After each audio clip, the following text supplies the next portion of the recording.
Hey guys, welcome back to my channel. If you're new here, my name is Kari. Some people call me Kari, but we're gonna stick to Kari because it's a lot easier to pronounce. If you're new to my channel, I talk about true crime, mysteries, spooky stuff, and probably things you've never heard anywhere else. Also, I have a true crime TikTok account that you guys absolutely love, and if you haven't checked it out yet, it will be right here. It's True Crime Kari, and you're gonna love it there, so go check it out. This case is extremely sad, but also disturbing, and the reason why I wanted to cover it is because I think that the topic that we're going to be talking about today is something that happens more often than we think. A lot of times we think that men are always the aggressors, and yes, it's more common for a man to be the aggressor in a relationship, but it's not always the case. And I think we've seen that a lot in different public cases that have just happened, such as with the Johnny Depp and Amber Heard case, and with this case as well. This is the devastating case of 26-year-old Courtney Clenney, who allegedly stabbed her 27-year-old boyfriend Christian Obumseli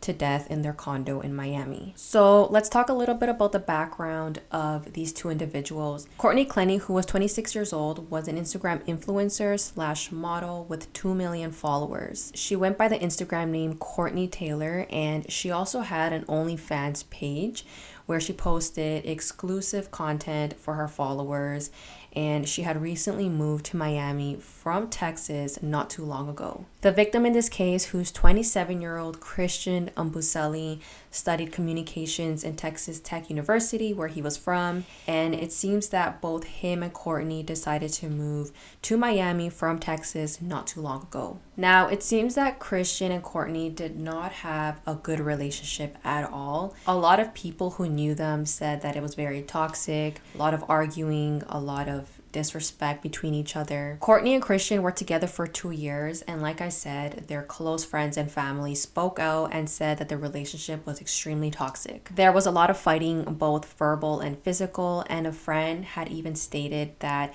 they had never seen Christian hit Courtney, but they have seen and witnessed Courtney hit Christian. However, a neighbor did tell investigators that he did see Christian strike Courtney with his hand a week before his murder. It's also been stated that the couple had split up multiple times, but they always got back together. Police also stated that they had responded to multiple disturbance calls made from people in the apartment for 3 months in a row leading up to Christian's murder. Courtney has been charged in the past with domestic battery against Christian in a hotel room in Las Vegas the year before. So let's talk about what happened on the day of the murder, which was on April 3rd, 2022. So Courtney said that her and Christian woke up that morning and they were in the apartment playing with their 2 dogs. Then at 1:15 p.m., Christian went out with the dogs and Courtney stayed at home to do an Instagram live. Now at 4:32, Christian comes back with Subway sandwiches, and we're still unsure how the fight broke out, but they began fighting, and that's when Courtney calls authorities at 4:57 p.m.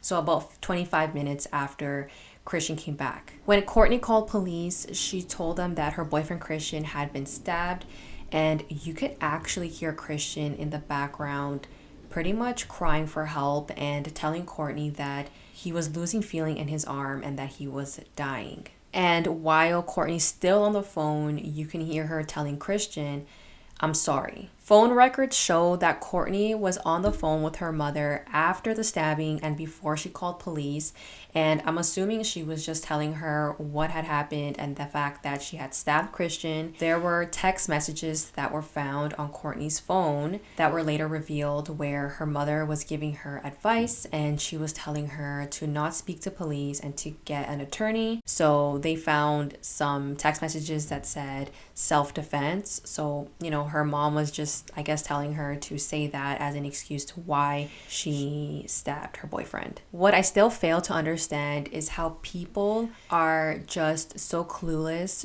to think that it's a good idea to text someone who had just committed a crime to say certain things or do certain things that they know police and investigators will find later. Police are going to take their phone, their computer for evidence.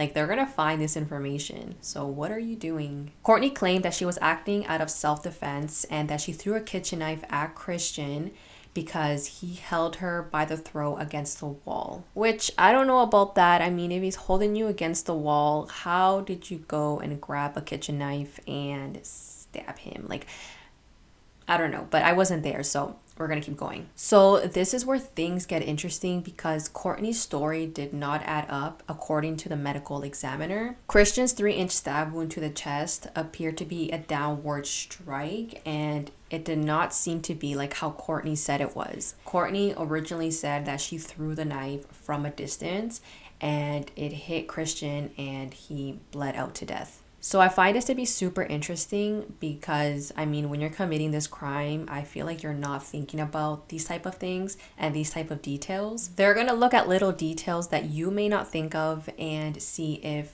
your story matches with what happened. And in this case, it seems like it doesn't. Like I mentioned, Christian was stabbed in the right side of his chest, puncturing his subclavian artery, leading him to bleed out and pass away in the apartment. Now, there's this very disturbing video that TMZ uploaded, but basically it's Courtney in the balcony of her apartment. She's in handcuffs and there's 2 policemen in the balcony with her, and her 2 dogs are there as well. And Courtney's basically covered in blood, which I'm assuming is Christian's blood.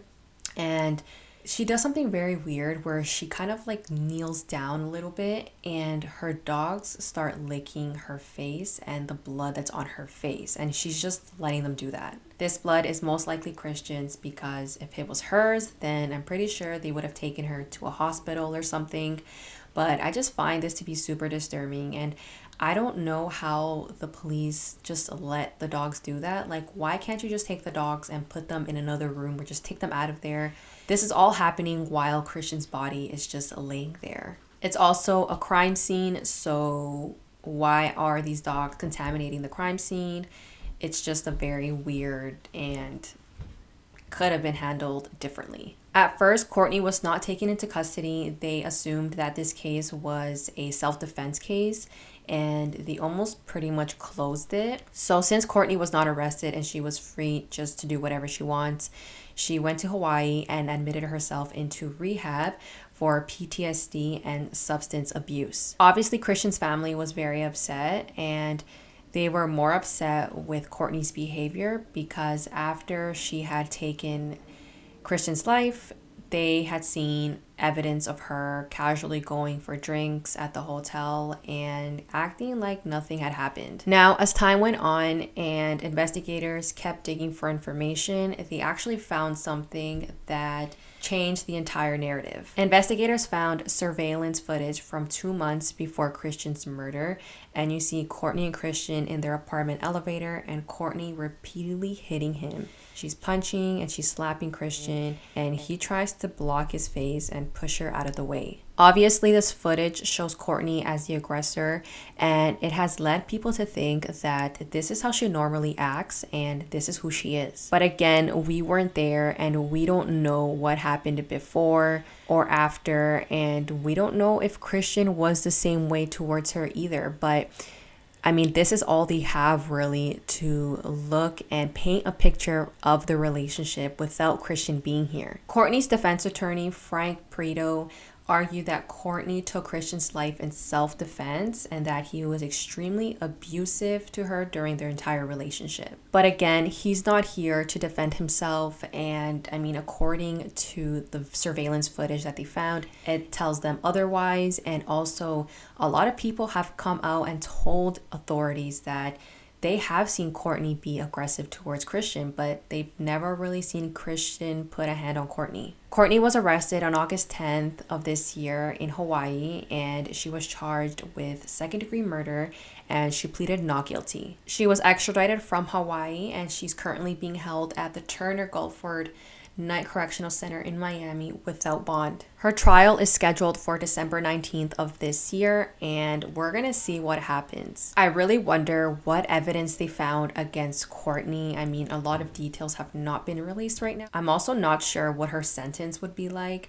I wonder if it would be life in prison. I'm assuming it would be, and it's just crazy to imagine because Courtney went from being an influencer on Instagram, on all these platforms, having about 2 million followers and just living this crazy luxurious life, and then all for nothing. That's pretty much it on this case today, guys. Have you heard about this case?